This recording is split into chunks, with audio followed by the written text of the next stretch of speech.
The Stellar Federation considered humanity newcomers to the galactic stage.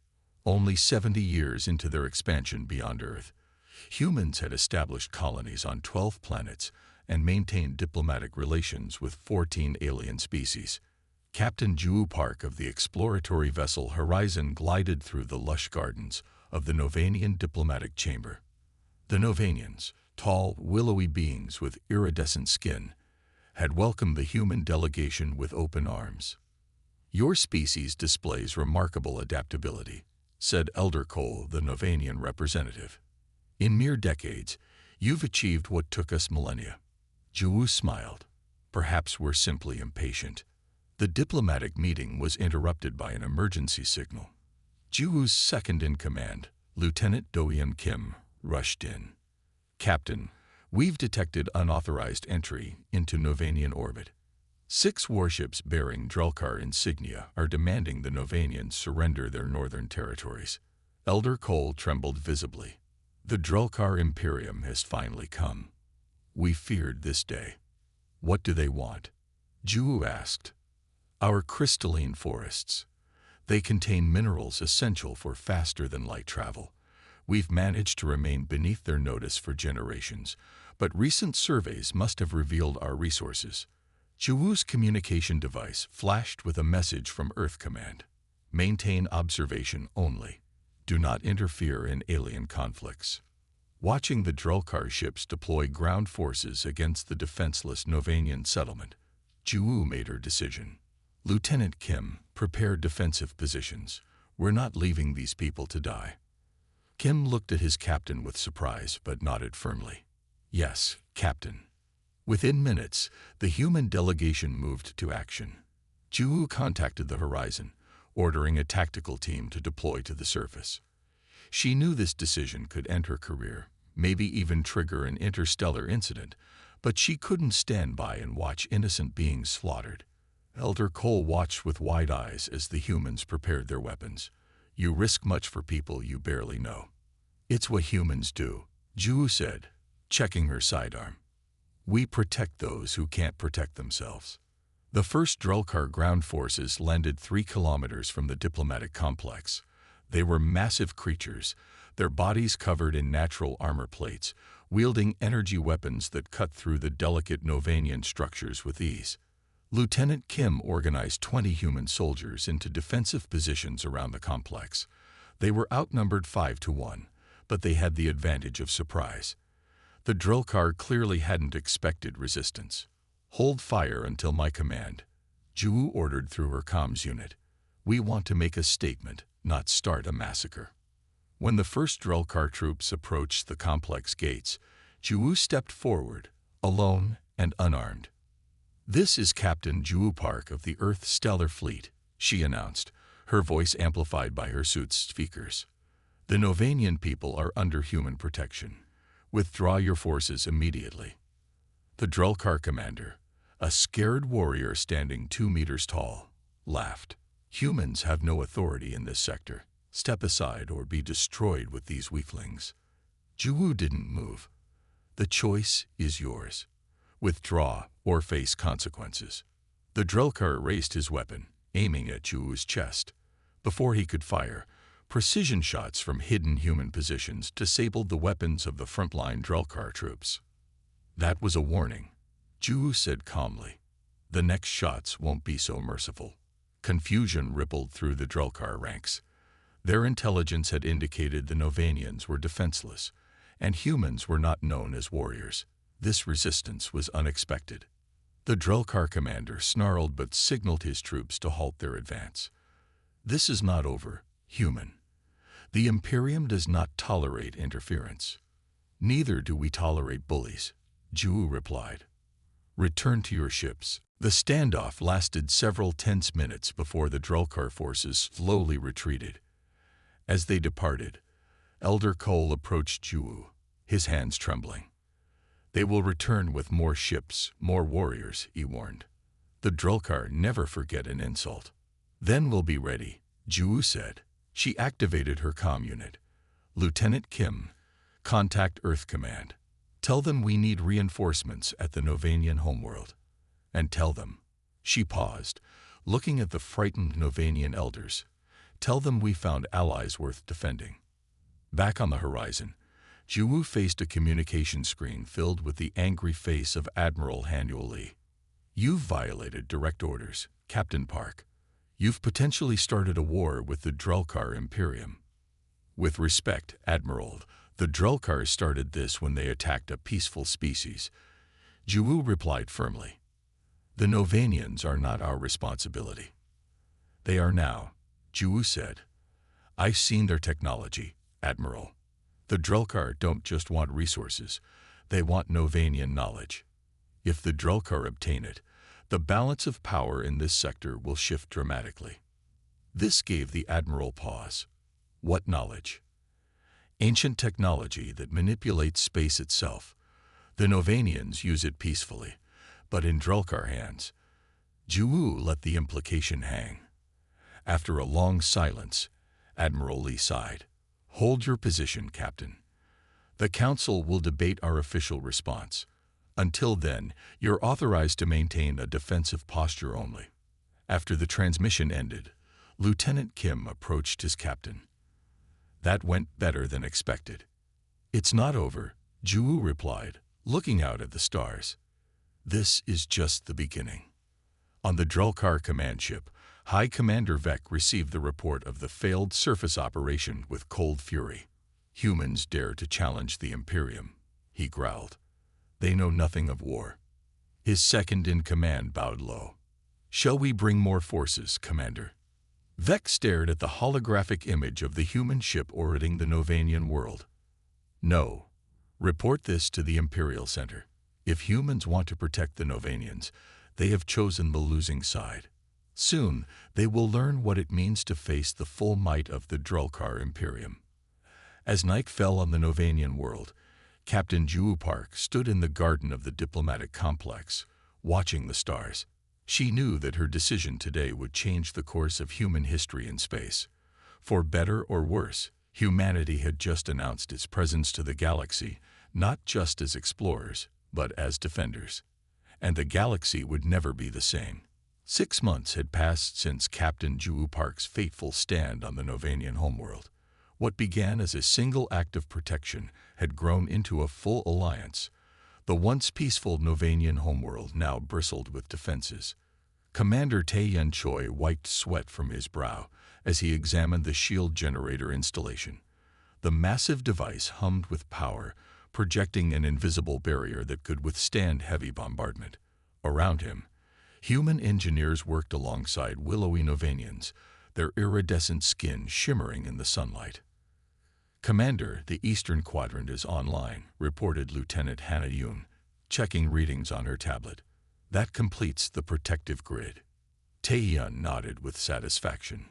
6 months ago, this world was defenseless. Now it could withstand the Drelkar fleet. Nearby, Novanian architects cell-connected delicate crystalline components to a standard human plasma cannon. The weapon glowed with soft blue light as the integration completed. "These modifications will increase your weapon efficiency by 40%, Cell explained in his musical voice. "Our people never developed weapons, but we understand energy manipulation better than most species."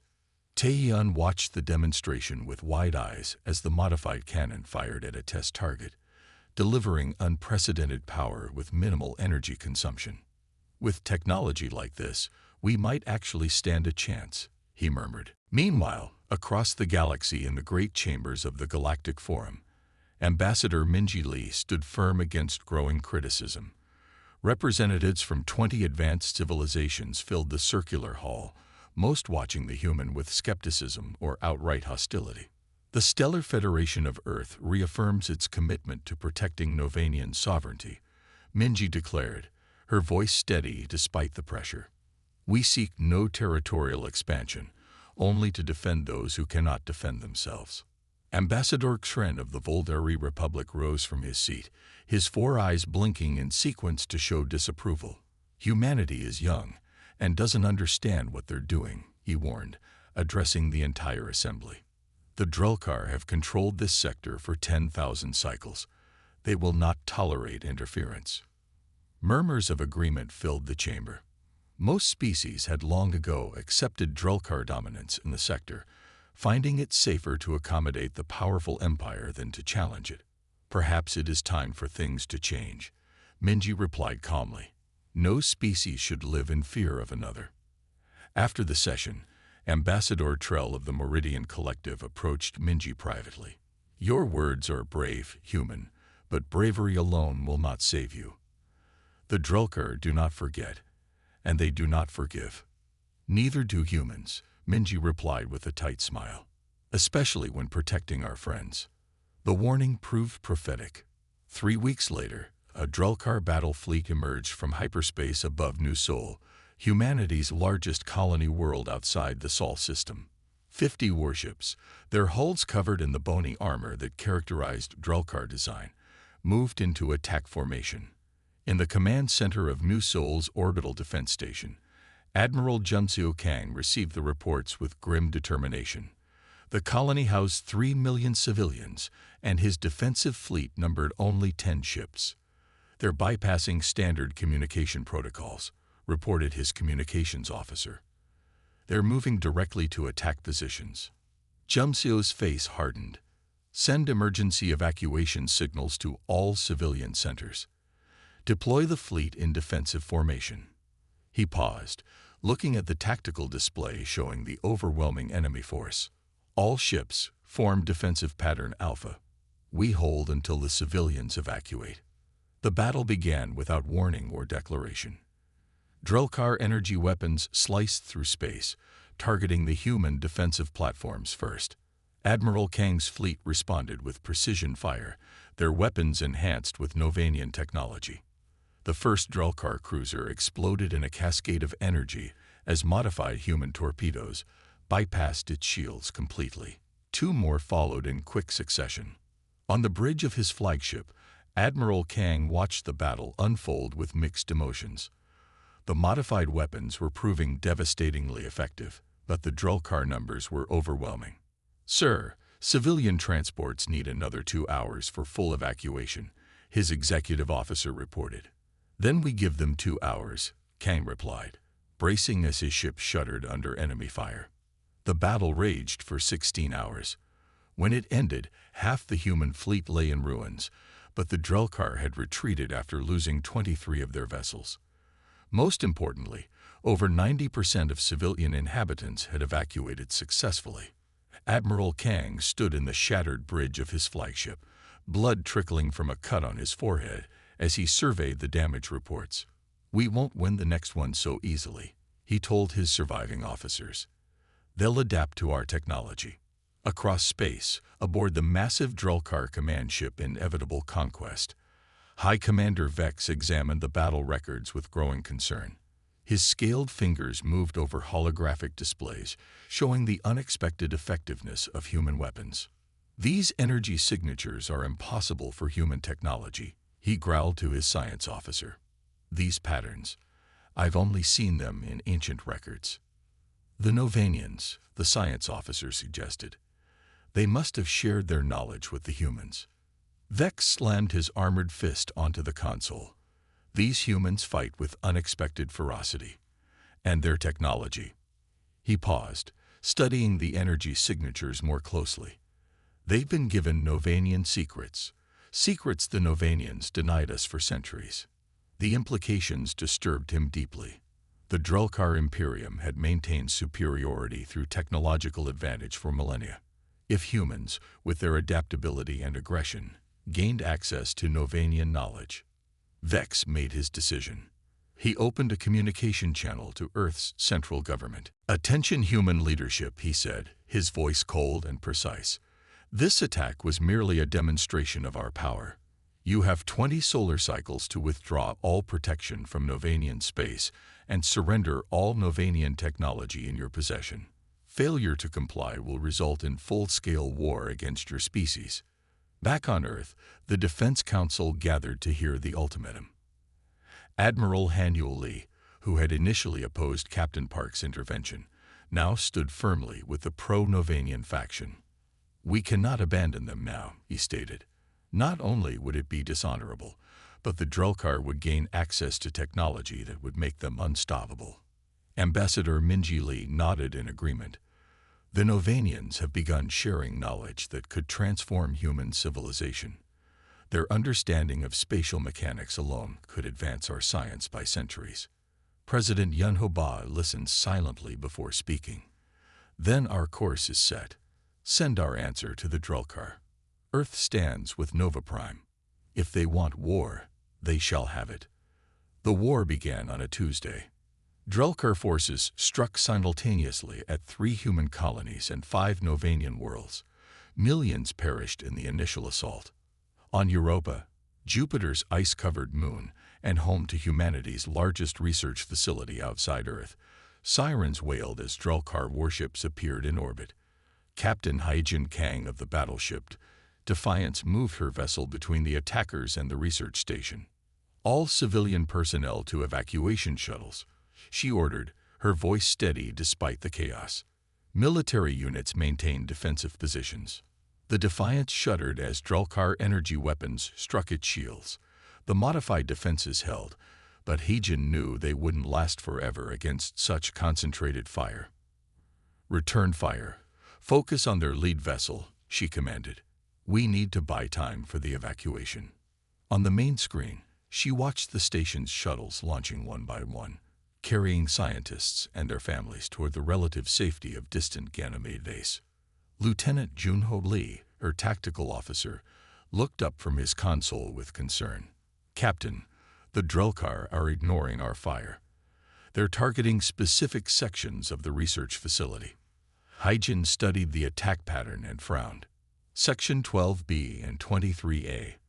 Those are the xenorchaeology labs and data centers. As the last shuttles departed, she noticed something strange in the Drelkar attack pattern.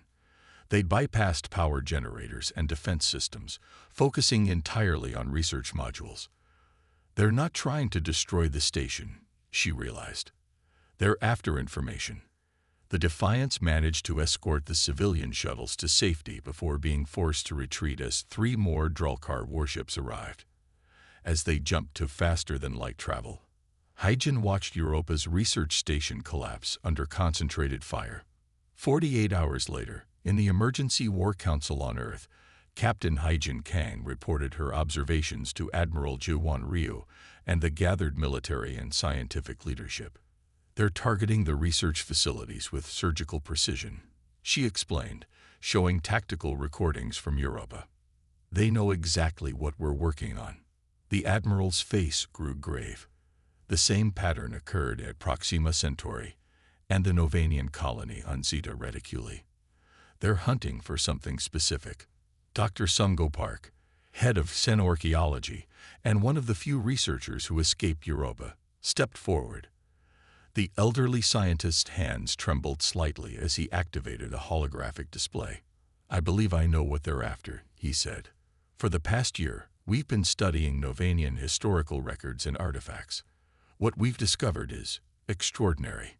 The hologram showed an intricate network of devices spread across the galaxy. The Novanians possess knowledge of ancient technology, a network of spatial stabilizers built by a precursor civilization. These devices regulated cosmic energy throughout the galaxy. Captain Haijin's eyes widened. And the Drelkar want this technology. Not just want it, corrected Elder Cole, who had been sitting quietly at the edge of the council table. They fear it. The Drelkar expansion is dependent on unstable spatial corridors. If these stabilizers were reactivated, Elder Cole manipulated the hologram, showing how the network, when active, would create stable pathways throughout the galaxy while closing the artificial corridors the Drelkar had created. Our ancestors deactivated the network after the Great Calamity, fearing its power, the Novanian explained. For generations, we have protected this knowledge, knowing that in the wrong hands, it could be weaponized. Admiral Ryu leaned forward. Are you saying the Drelkar built their empire on technology that could be neutralized by these stabilizers? Precisely, Dr. Sungo confirmed. Their faster-than-light travel methods create dangerous tiers in spacetime. The stabilizers would seal these tiers, rendering much of their fleet immobile. The implications became clear. Humanity hadn't simply defended a weaker species, they had unwittingly become protectors of technology that could reshape galactic power dynamics. "Can we activate this network?" asked Defense Minister Jin Wukang. Dr. Sungo and Elder Cole exchanged glances. "Theoretically, yes," the human scientist replied. "But we need access to at least 3 key stabilizer nodes. We know one is hidden on the Novanian homeworld. Another is likely on City Alpha V. And the third?" Admiral Ryu asked. Elder Cole's iridescent skin paled. "The third is on Drelkar Prime, their throne world." Silence fell over the council room as they absorbed this information. In the weeks that followed, the war intensified beyond all expectations. Drelkar forces pressed their advantage, conquering 2 more human colonies, but their aggression had unexpected consequences throughout the galaxy. The Tellarites, a sturdy species known for their engineering prowess, announced their support for the Human-Novanian alliance. Their ambassador arrived on Earth with 20 warships. "The Drelkar have controlled our trade routes for centuries," the Tellarite ambassador declared. "It is time for change." The Morrigan, mysterious beings of energy and thought, offered their vast knowledge of cosmic phenomena. "We have watched and waited," their representative communicated directly to human minds. "Now is the time to act." Other species, long subjugated by Drelkar economic policies or military threats, began providing covert support. Supply lines opened, intelligence flowed, and gradually, the one-sided war became a more balanced conflict. In his command center, Admiral J1 Ryu reviewed the growing coalition with cautious optimism. Maps showed Drelkar forces still advancing, but more slowly now, meeting unexpected resistance. "We never wanted this war," he told his assembled officers, "but perhaps it was inevitable. Sometimes the only way forward is through fire." Captain Haijin Kang, newly promoted to fleet commander, studied the strategic display. "We need to secure the stabilizer on City Alpha V before the Drelkar realize what we're planning." Admiral Ryu nodded. "Assemble your fleet, Commander. This mission could change the course of the war." As preparations began, Dr. Sungo worked day and night with Novanian scientists, deciphering ancient activation sequences for the stabilizer network. The technology was beyond anything humans had imagined, capable of manipulating the very fabric of spacetime on a galactic scale. "If we succeed," he told Elder Cole one evening, "this war will end not with destruction, but transformation." The Novanian elder gazed out at Earth's night sky. "My people have carried this knowledge as a burden for generations. Perhaps it was waiting for your species to help us carry it." Across the stars, on his flagship Inevitable Conquest, High Commander Vex received reports of the growing resistance with mounting rage. He had promised the Emperor a swift victory. Instead, the humans were rallying unexpected allies. "Increase the attacks," he ordered his generals. "We must find those stabilizers before they understand their true power."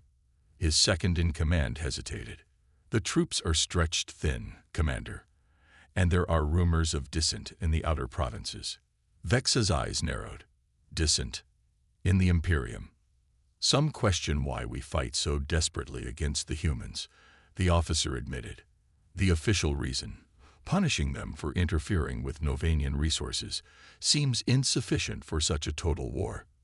Vex struck the officer down with a single blow. "The reason is simple. Either we destroy the humans and their Novanian allies, or the Drelkar Imperium falls. There is no middle ground." As his subordinates carried away the unconscious officer, Vex turned to the star map showing human and Novanian territories. Soon, they would discover the true nature of what they protected. When they did, the real war would begin. Captain Minjin Kwan's team landed on the Drelkar throne world with a dangerous mission. They needed to reach the AI core hidden deep beneath the Imperial Palace. The massive crystalline structure pulsed with strange energy, humming with ancient power. During their infiltration, Drelkar soldiers discovered them. A fierce battle erupted, And Minjin was badly hurt. With his last strength, he told Lieutenant Jai-nam to complete their mission. She knew what was at stake. Jihai connected a special Novanian device to the AI core. When she did, a blinding light filled the room. Something incredible happened. Across the entire galaxy, hidden technology began to wake up. Invisible waves of energy spread through space, changing everything. Wormholes that were once dangerous suddenly became stable. Artificial pathways collapsed. On thousands of worlds, people heard something strange. Silence. The Drulkar's controlling eye, which had spoken to them for generations, suddenly went quiet. 3 months later, representatives from 27 different species gathered on Earth. They signed an important agreement called the Galactic Concordat. The Drulkar, now led by a new leader named Commander Trull, joined as equal partners instead of conquerors. Ambassador Minji Lee spoke to everyone. She explained that by protecting the Novanians, humanity had helped free many species from Drulkar control. Her words were powerful and hopeful. On Nova Prime, Fleet Admiral Ju Park stood with Elder Cole, watching ships from across the galaxy arrive for a new meeting. They looked at the stars together, remembering their long journey. Cole asked Ju if she knew how everything would end when she first decided to help the Novanians. Ju simply smiled and said that sometimes choosing to help others is all it takes to change the world. Or in this case, the entire galaxy. Above them, the sky glowed with a gentle light from the reactivated stabilizers. The galaxy was different now, more peaceful, more connected. Humanity's choice to defend those who couldn't defend themselves had changed everything.